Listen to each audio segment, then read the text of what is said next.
Good afternoon. Welcome to the second edition of IED Tomorrow. IED Tomorrow is a series of meetings, or as they are called today, they are panel discussions.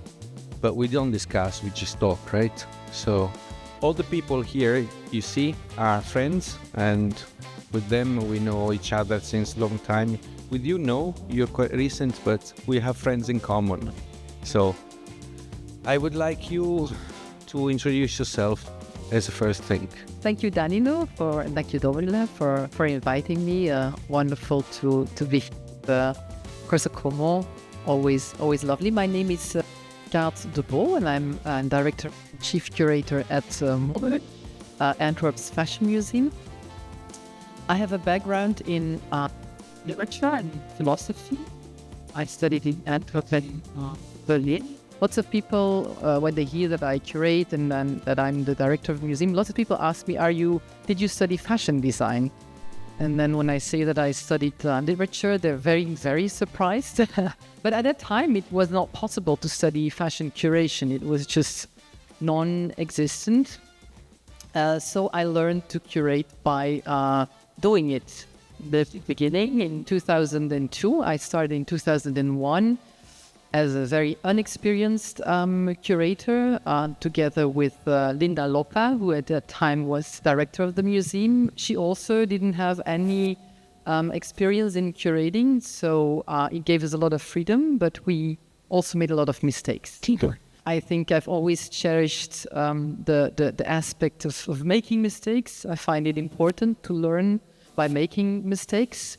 Then when Linda left, I took over as general director.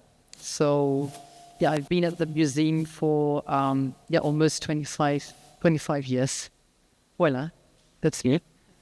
My name is Rita Lino. I'm a photographer and a visual artist. I'm originally from Portugal, and now I just landed in Milan, just moved here. And before I was in for quite some time, 14 years. I've always been dividing my time between the two worlds of fashion photography and my own practice, my own artist practice, that it's been photography. So photography has been the way I navigate through life, work or not work. It's always been there present. And before Milan, I was in Berlin, where I was part of a store, creating the identity of a store called Vu Store for 8 years.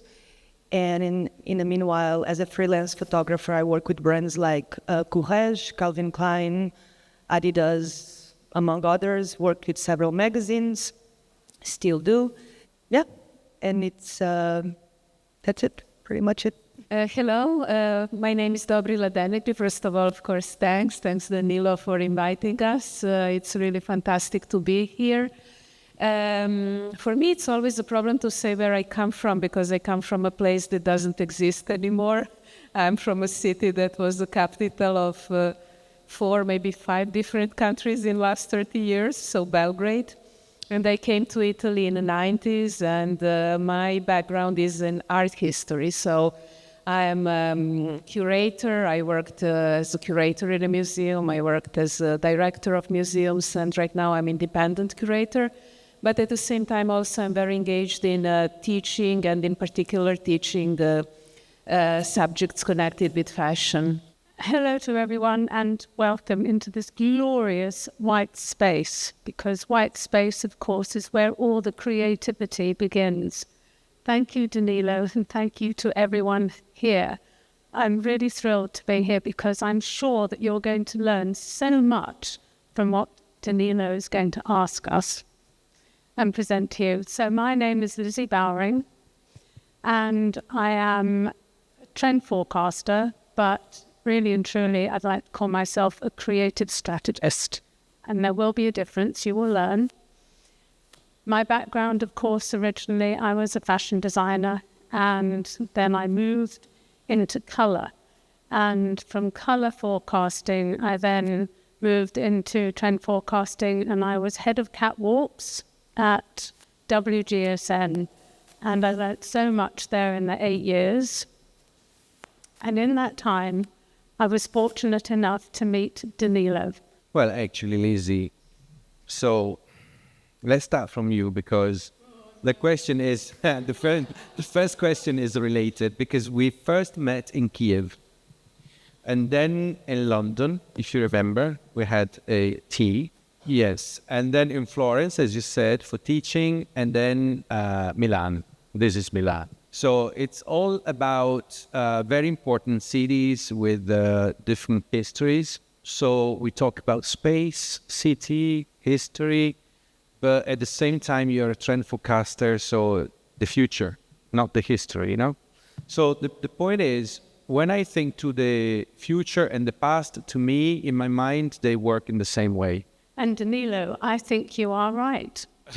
Because if you look at the future, you gather the signs of the future or what you think it's the future, and then you create in your mind a story that is the storytelling of the future, or, you know, and the same is for history. I mean, you have relics, you have rests, and around these rests, you create the story, which is history in the end.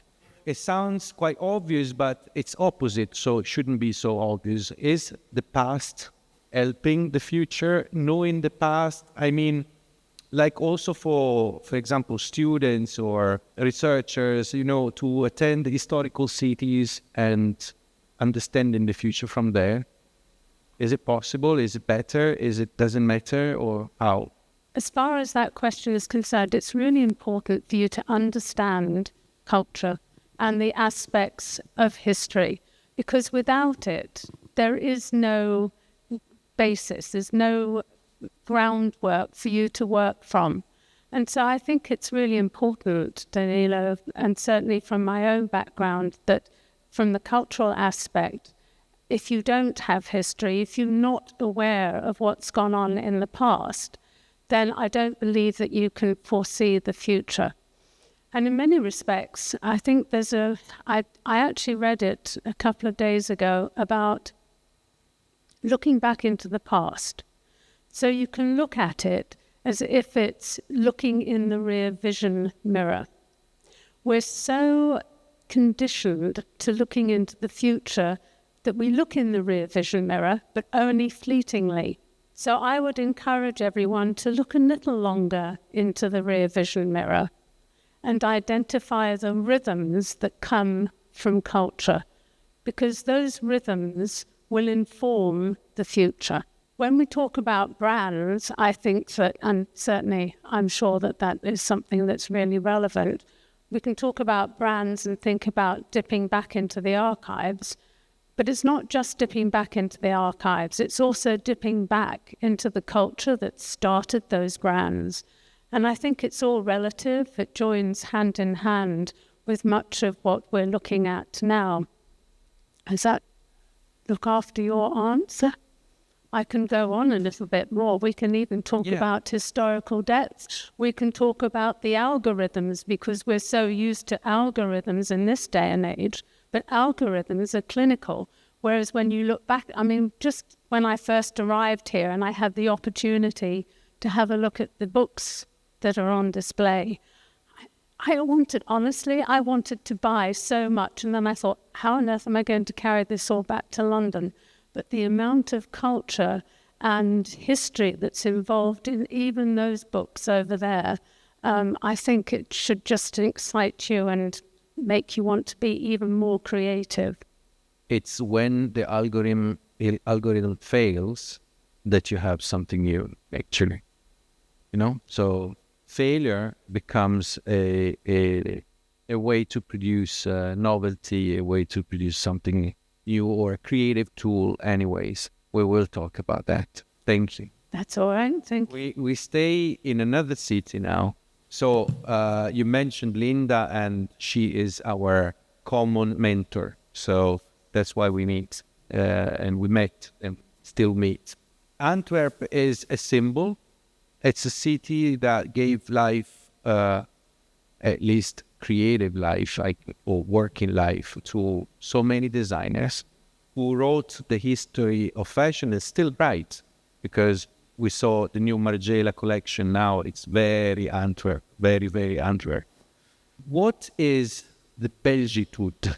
Well, I find it a very difficult question because there's no recipe, I think, when it comes to Belgian fashion.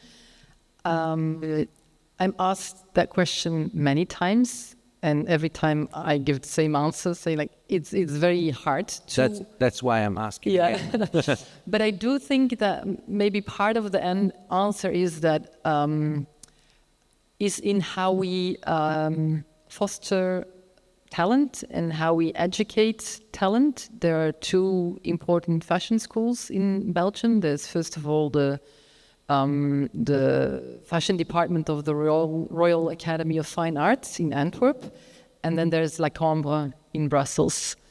And I think what these schools have in common is that they very much, when it comes to fashion education, very much focus on creativity. And maybe that sounds like a very evident thing, but not all the schools focus that much on creativity. There's like a deep focus on finding your own signature, your own language, and to go very deep. Because if you compare the Belgian designers, they're not very much alike. All of them are very different. I think maybe if you look at Italian fashion, I think for me personally, it's more easy to describe maybe Italian fashion or French fashion, Antwerp fashion. I think designers are very different from each other, but what they share is this sort of creative core. Not that French or Italian fashion is not creative, but this also the focus on the clothing, the collections, the whole creative world around it. It's not only about selling products, it's about storytelling, and it's about how you communicate your fashion, how you sell your fashion, but also how you welcome your clients. Things like little details, like the food you serve in your showroom, that the attention for detail, all these, this is an entire world. And maybe that's I think what they learn, or what they not only learn at school, but also what they learn from older generations, from the Six, for example, the Antwerp Six. If you go to the Antwerp Six, you see like Dries van Noten and Walter van Berendonck.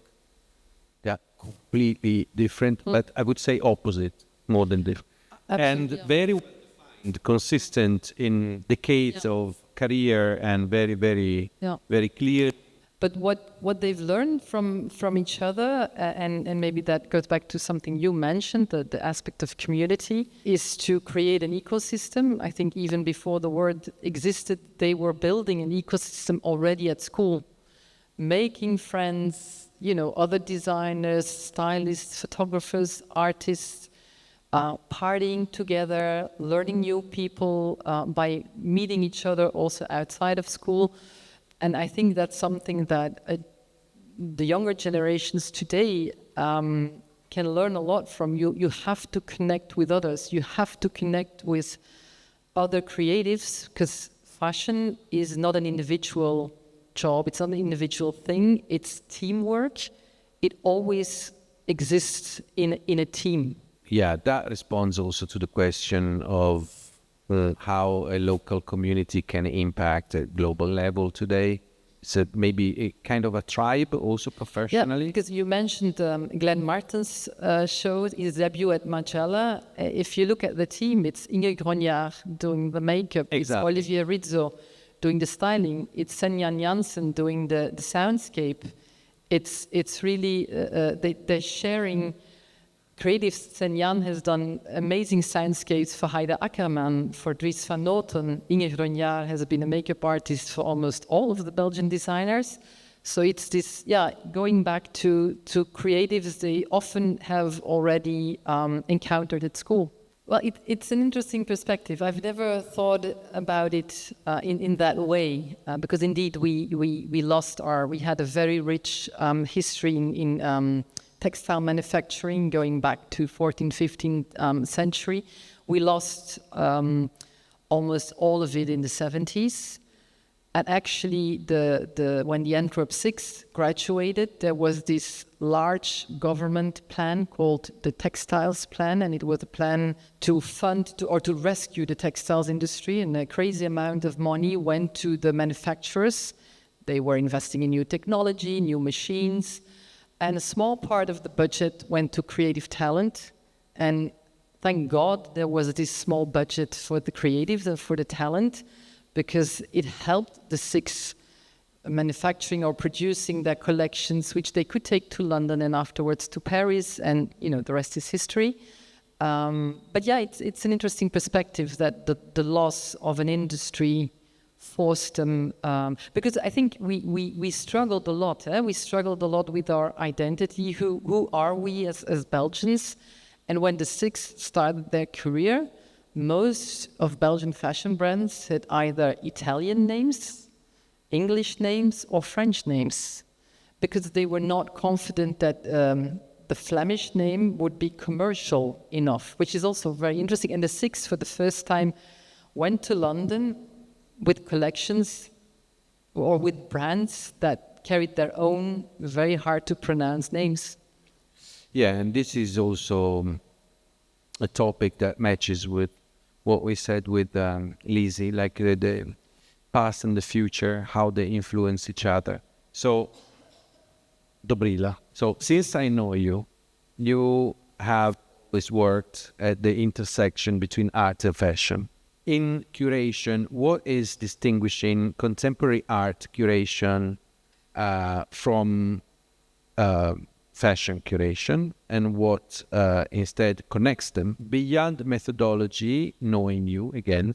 Could you also speak about the role of intuition and subjectivity in your curatorial process? Again, hard questions. But I will try. I mean, when we speak about curating, and for sure Kaat knows better than me, there are many analogies, of course. Curating art, curating fashion. If you think about research, if you think about archives, if you think about the whole process, and then, of course, all the logistic and promotion and so on. There are many aspects that actually are very much the same. But then I think there is something that we have to take in consideration, and that in a certain way, at least I perceive as a difference. Because when you curate art, you are kind of focused on the art object, and the art object is a kind of a thing that triggers maybe emotional reply, maybe some kind of a need to get in and to reflect, to interpret, and so on. But very, very rarely you find art objects somehow spatially accessorized. One can say when you see exhibitions of fashion, especially this kind of blockbuster exhibitions of fashion that we often see, you actually see that there is something that enhances your kind of emotional connection with what you're seeing. And I asked myself, why is that? And I was trying to kind of explain it to me by saying that in the end of the day, painting is made for the wall, and installation or, I don't know, sculpture is made for the space. There are all static situations. If you think about, well, fashion is a very large span thing. So if you just say garment is made for the body. And body is something that is living, that is moving, and so on. So if we think about what Jan Entwistle speaks about, she speaks about fashion as a body experience and embodied experience. So it means we can't kind of separate what is psychological, subjective, identitary aspect of the wearer. So somehow there is this strong link. And when you do the fashion exhibition, you have to try to recreate something that is missing in this living body. For example, when I look to these big exhibitions that I was mentioning, Dior, we just saw with students of mine here, Dolce & Gabbana, you see Florence Muller. I mean, who doesn't want to work with that kind of budget? But most of all, it's like you see an object in a space and the space is moving around that object, a lot of video mapping and so on. So somehow immediately you see that there is an attempt to put a dynamic, something that will render this object that we are seeing possible to read in correspondence with many things. So I think that that's kind of interesting and challenging for me with the fashion exhibitions, because with fashion you have to evoke. You have to evoke body, you have to evoke movement, you have to evoke inspiration, you have to evoke dream. And that's why maybe fashion exhibitions are similarly difficult to make as exhibitions of performance art and body art, because you need to bring something that is not there, which you have on the runway. Probably for fashion, the most natural environment is a runway. But we want to complicate things. Porto, Berlin, now Milan, and we have another globetrotter here. And my interest goes into your source of inspiration. I mean, if the cities are triggering you different inspirations, and more broadly, what does exist in the mental space between imagination and image? What is in between these moments? So it's two questions. So about the cities. Missing one, Barcelona, where I also lived for 5 years. I guess jumping from city to city came almost like my natural habitat. I always been very driven by curiosity.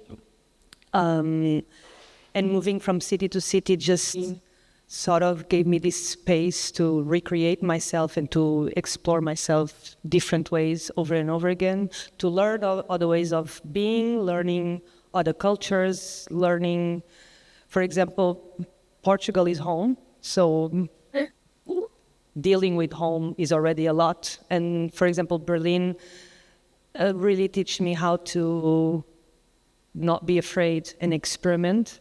And I had the luck to take that literally, very literally. So Porto is home, Berlin was freedom and experimentation. I guess Milan now is opened me the doors to rethink everything again. So moving from city to city is like an injection of energy that I get from, and hopefully I give it back too. I make sure that my work is being commercial photography or my artist practice is it's part of the collective and that I give back, so I'm not just there just taking in. Meeting people, being here, for example, in this room with people that I never met before, it's a way of learning and a way of doing a better work, commercially or not. The second question, my favorite part of my job and my life is having this constant, I'm never off work. It's constantly here thinking, even if I'm on holidays. And that's like being hunted, but also like a blessing. So imagination never stops working. I cannot just turn it off. So some things that I imagine are worth to write it down and to produce it later.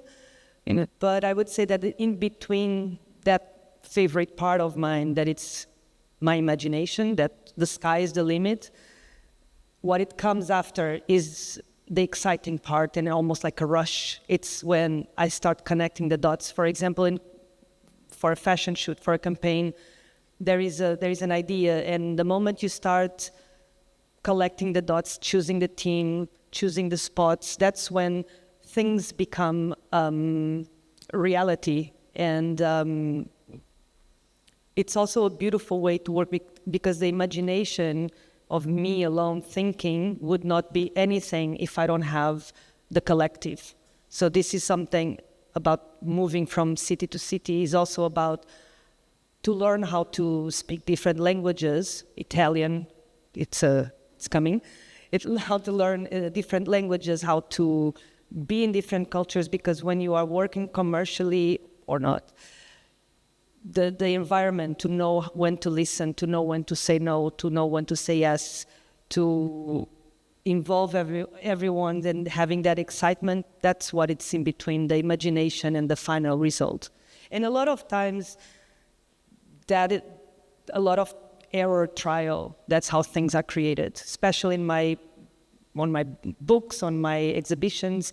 A lot of times you imagine the plan E and then you start working on it and there is mistakes happening that you fall in love with and the work became the mistake.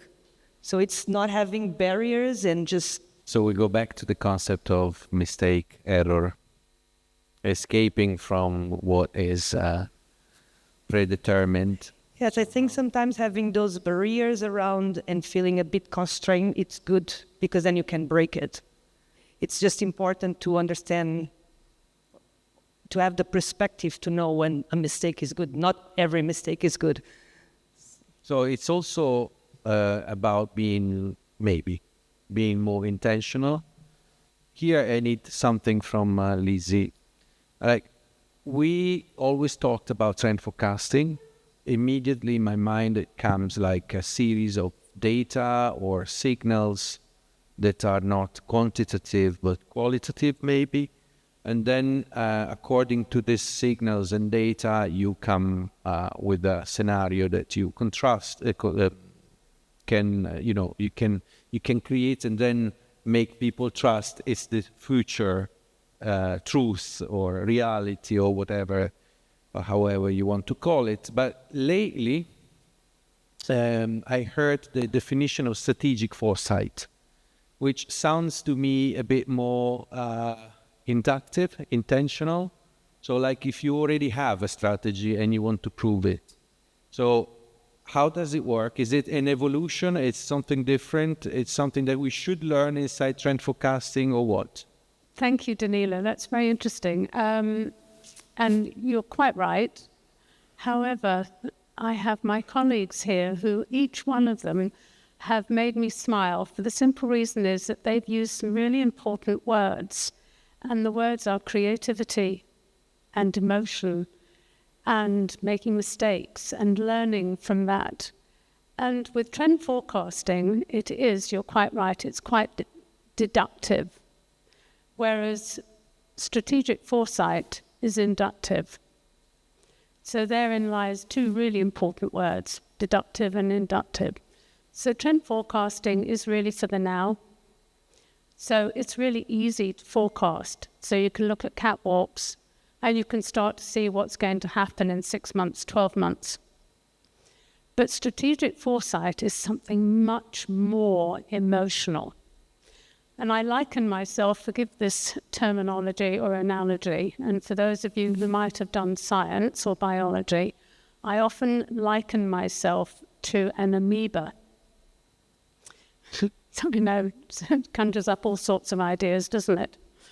But in actual fact, the amoeba gathers up information for itself through osmosis. And I liken strategic foresight to osmosis. So you gather in all of the wonderful cultural, emotional aspects of what's going on, particularly in our fragmented world. And you want to draw in on the positives as well as the negatives. And that's how I foresee the terminology for strategic foresight being so much more impactful for the future, because you have the opportunity to breathe in everything around you. So it's not just like making a prediction for quiet luxury for the now.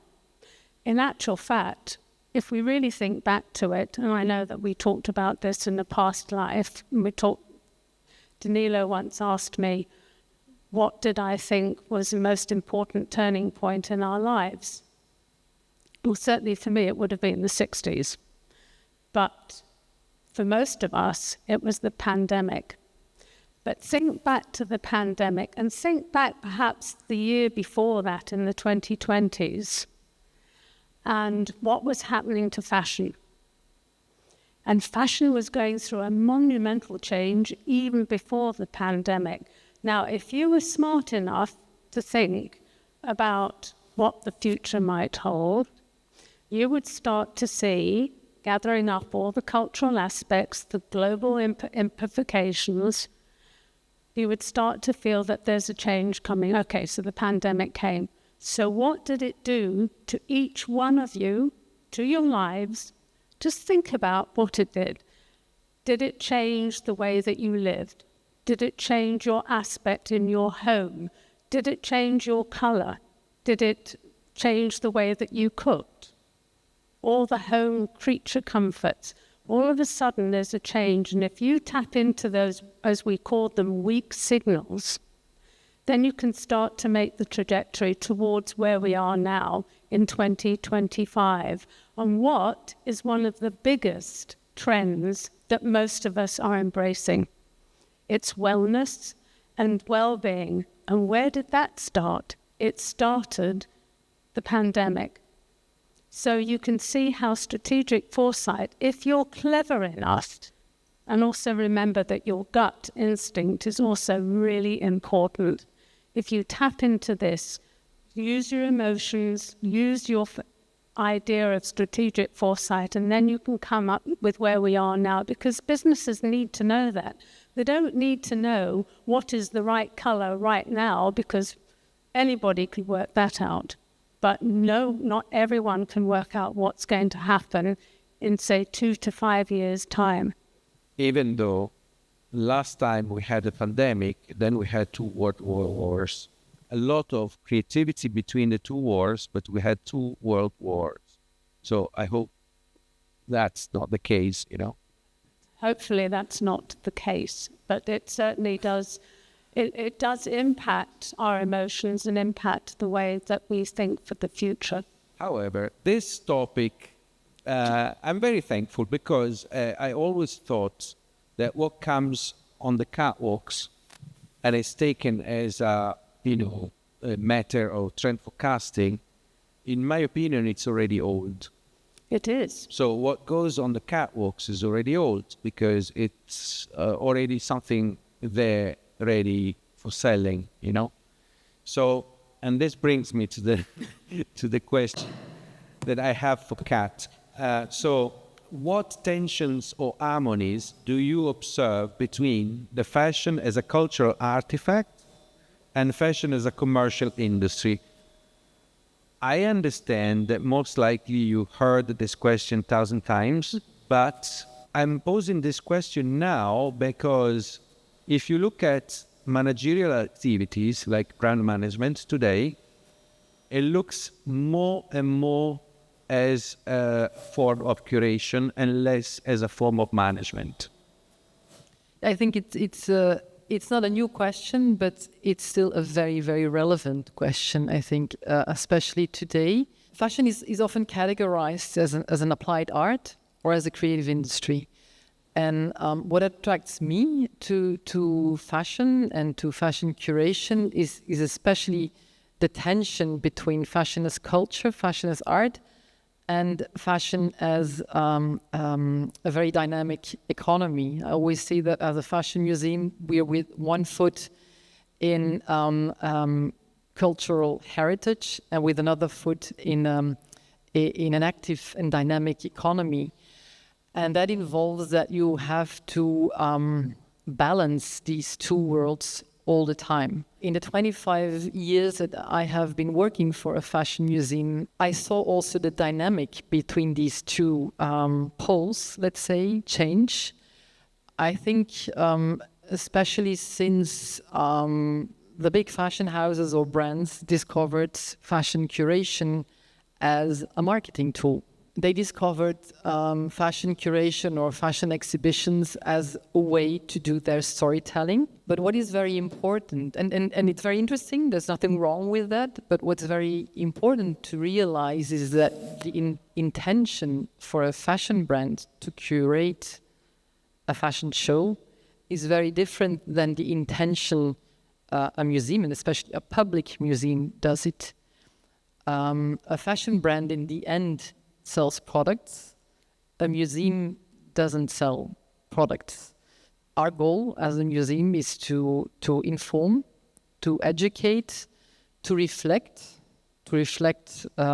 critically, and to entertain. Maybe entertainment sounds as something very negative, but it's also, I think, a part of what we do. And fashion exhibitions can also be spectacular, can be fun, but they also can be critical or should be critical maybe. The reason why I curate fashion is that I find, and it's also in the mission statement of our museum, is that we see fashion as a prism to look at the world.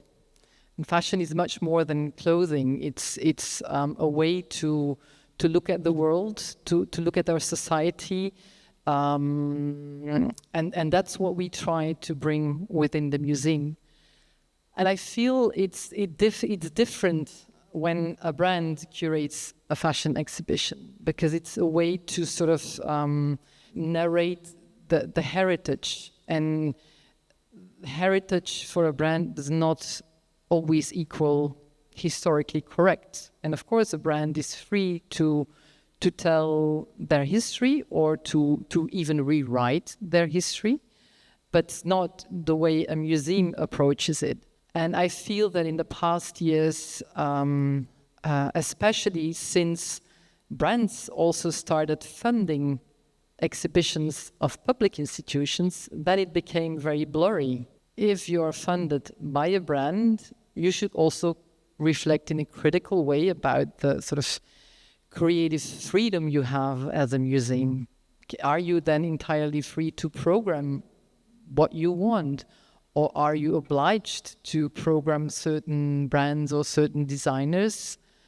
Being very much aware that as a museum, you also are there to, or you have a big part in writing a canon. And today, for me, the biggest challenge for fashion museums, especially public museums, is this tension between the public and the private, and how to be transparent about it towards your audience. Together with what Lizzie said before about COVID and public matters, question for Dobrila is, when we think about curating, we quite always have in mind spaces that are inside, like museums or exhibitions. But how would it be to curate an entire city? This is your obsession, I know you. 10 years ago when we met, it was the time of mementing the momento, right? And that was in Florence, and he was rethinking the Florence, what is past, what is future, where do we put ourselves into, and so on. No, I'm totally agreeing that we have to think about the scale, and we have to go out from the preconceived formats. So, of course, change space. Here we have Gabi Scardi, who is a curator who did a lot of outside public exhibitions with fashion-related practitioners here in Milano. So, especially after COVID, we tried to kind of be different than business as usual, and I think, actually we're very creative. I am afraid that now we are kind of leaning back a little bit to what we are used to before COVID. I wouldn't know how you curate the city exactly, except what would be my recipe: more places, more museums, more galleries, more independent things, more money, public money for all this stuff, more private money for all this stuff. I mean, the quantity, here I'm with students of mine, and while we were roaming in this show of Dolce & Gabbana the other day, one of them told me, I can't imagine living without art. Wasn't it? And it was fantastic to hear it from the student in the exhibition of fashion, where you have a brand narrative actually going on. So, but you know what I think about curating? I really like the origin of the word, because you speak about past and present. And if you think about the origin of the word curator, in ancient Rome, a curator was a person who was responsible for sourcing the water, for aqueducts. So I think it's a crucial thing. I think, how can you imagine a city like Rome, or any city, without water? So that was a curator. And so it means curator is somebody who is bringing something that contributes to a city, to a people. In the medieval times, curator was curating souls, and I think still today we as curators are somewhere in between psychoanalyst and punchbowl probably also for our artists and people who are we working with. To think about this, what curate means, I think for me it means care. The question is caring for ourselves, caring for others, caring for objects that we are taking as our responsibility, caring about accuracy of stories that we want to say, caring about this acupuncture on consciousness that we want to do to the people through the exhibitions. So I think curating is very much about care and taking care of. So there is a link between cure and curation. Definitely. But we don't have to cure the society. I mean, we are living in a pretty badly kind of sick society, sort of. Yeah. But, you know, taking care is a bit of a, how can I say, prevention before curing. So the question is, nowadays, we scroll and swipe.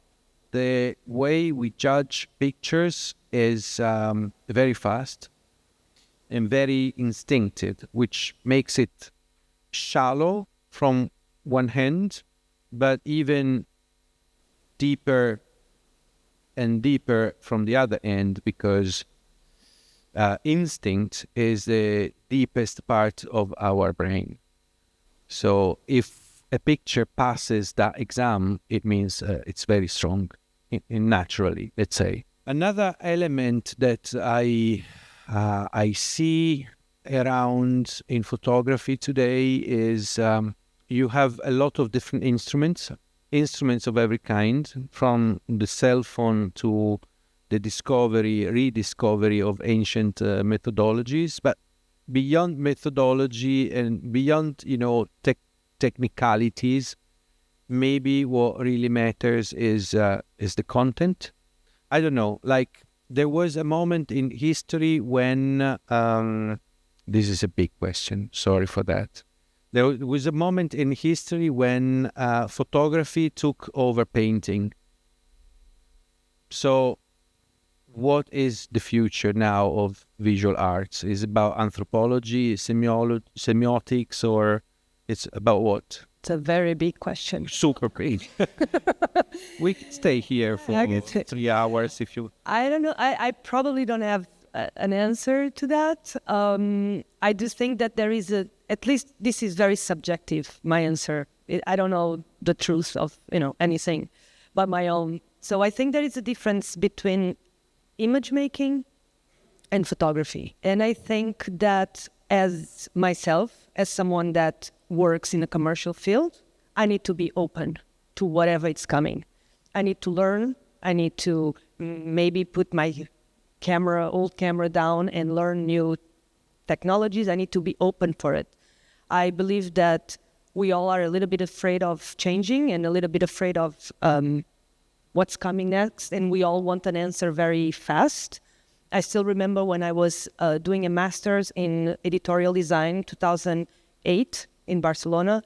I remember it was the beginning of QR codes, and it destroyed the course because I spent 1 year trying to incorporate QR codes in books because they're like, books are going to end, or trying to incorporate CDs in the book. CDs are not a... but this was the second year of an iPhone. So we were all, even in a school, like studying editorial design, that it's all about making books and dealing with images and text. We're more worried about the technology than worry about what you want to say. So I don't think we need an answer now. I think the future will show by itself. What I want to believe in my dream future is that photography will become, so humanity is with all this fast pace in tech and in images, maybe there is a door that needs to be open and a conversation that needs to start having in schools and education and open talks like that. It's about, so instead of go faster and go newer, go deeper. So I think spirituality and I think the deeper of ourselves are going to be a value in the future of technology, because technology is always changing, no matter if it's a QR code that it's so whatever now to I don't know what's coming. So what makes us humans is our insides. And I think if we explore that, we won't be so scared of the future. I do think as a photographer, no matter if commercially or not, what it matters in the photography, no matter what technology is going to show me, it's the need I have to do it. So the time I put in it, what I want to say with it, you're not going to be able to like or not like a photo that someone takes so much time to put in it. So I think photography right now, it's moving in two sort of directions, authorship and technology, and we're going to have to adapt. And somehow I'm not nervous about it, and I'm curious, but I think it's, again, that little child inside of me cannot be scared of whatever is coming. Even if I'm a photographer that every time I have the opportunity, everything I do, it's analog, and I spend my days in the dark room. I learn all I had to learn about digital, and I'm curious about what's coming. Now it's the time of the statement, which means the talk is ending here, and we have a statement from each one of you. I would start from there. My statement is a little bit two-edged because it says, in a fragmented world, the future of fashion belongs not to those who follow trends, but to those who are brave enough to understand the more profound cultural shifts. Ultimately, you need to work hard, believe in yourself, gather around you all those that believe in you. And remember this, that creativity is the driving force. Always be curious, be unique, be inquisitive, and above all, love what you do. Oh, after this statement. Now what? Okay, I'm going to go personal then. I mean, just, not to be apologetic, because I want to know how better to say what you already said. But I can say I'm doing exactly what you're talking about. I mean, if I think about me being curator, what means to curate means to learn. First of all, you are always learning new things. And for me, learning is something that makes me feel alive. And if I think about each new project means that you're going to dive deep into a new galaxy of ideas. And you have to get deep into it to understand it, to ask yourself, what is the core of this artist's work? You have to understand it. You have to almost kind of incorporate it in order to figure out what you're going to do. And then, learning is fantastic, but it's a self-oriented thing. But as we all are doing something that is actually also looking to outside, if I think about curation, it's about articulation. So once when you kind of incorporate it, figure it out, you have to find a way to place it somewhere in some kind of a sequence. I think for me, curation is very much like writing. You start with the blank page, you start with the white wall, and you have to figure out how, where, in what kind of series of, let's say, moments you're going to place things and create this narration. So it's a little bit like, in a novel you have chapters, in a film you have scenes, in a fashion you have a collection with looks. So it's all about this narration, and for us it's a visual narration. And then what do you do with this narration? It can't be the monologue. I mean, I'm not doing it for myself. I'm doing it, first of all, for me, for an artist, a creative that I'm working with, because I think that each of us can contribute to articulate a little bit more precisely something that is a visual language, which is a kind of meta language that can have many different meanings. So we are contributing through our verbalization and through our articulation the meaning, and without meaning and without words, things don't have the same value. And then the same thing is also for those who are going to see this show, or those who are going to be the audience. So what we are kind of doing is a kind of trialogue. And I think this is it. We have to do this. Trialogues, polylogues, all these kind of things. I didn't came with a state, but all I can say is what you already said it so well. Besides what we all already know about keeping curious, keeping learning, in a photography perspective, keep consuming photography. For the ones that wanted to start photography now, think less about becoming famous and think more about what you want to say, if you have something to say. If not, it's maybe think about it. Maybe think before doing a little bit about that. And then in terms of consuming art and having these conversations about art being curation, being art, fashion, like all the same. It's all in the same. I think it's important for all of us to understand and to articulate it, not just here, but outside of these environments, how much art is important and vital for us. So when governments try to take out, funding and things like that, we can fight back. So it's not only about, I think we are in a moment that we have to demand or to show that our lives are very important for us and for everyone. For it's a human connection. And thinking about the last question about how the high-paced tech, it's coming in a big waves, what we have to preserve is human connection, and that comes by having spaces like this. So articulation and understanding how important this is. Okay, I'm the last one. Maybe I'd rather share some thoughts than making a statement, because the longer I work as a curator, the more I question my position. When I started in 2001, we just came out of the decade of the star curators. The curator was almost as important as the artist they were curating. Curation has changed a lot in these 25 years, and I question the position a lot, because for decades museums have looked at curating as a one-directional thing. I'm the expert, I curate a show, and you're the audience, and you come and consume my show, and that's it. That's no longer, I think, relevant today. Museums are more and more looking into ways in curating in a two-directional way, how to involve the communities you wanna reach out to. The thoughts I want to share with you, or the advice I want to give, is, as a curator, be critical. Know and realize in which contexts you are curating.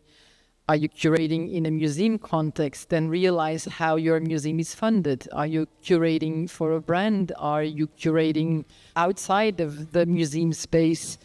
And also be aware of the power you have as a curator. Be aware of the privileges you have. Objects hold many different stories, and as a curator, you decide which stories to tell and which stories not to tell. That's a very powerful position, and also a very dangerous position, and you really have to be aware of that. So also think of how to bring in other voices in your curation. So challenge your curation. Don't be lazy, especially in fashion curation. Experiment with new ways, because fashion curation is so much more than clothing on mannequins. Explore the digital in relevant ways, explore other art forms, other and new spaces, also beyond the museum walls. I read today, and I think it was Business of Fashion, something I thought was very interesting, an advice of the former CEO of Gucci, and he said, realize or think about who you want to work with when you work in fashion. Think about the talents you want to work with, and very important, don't be afraid of talent around you. Don't be afraid of people who are better than you. Learn from them. And that's, I think, going back to this idea of an ecosystem. Thank you. Thank you all for being with us today. Thanks to you in the public. And that's it. Good afternoon, good evening.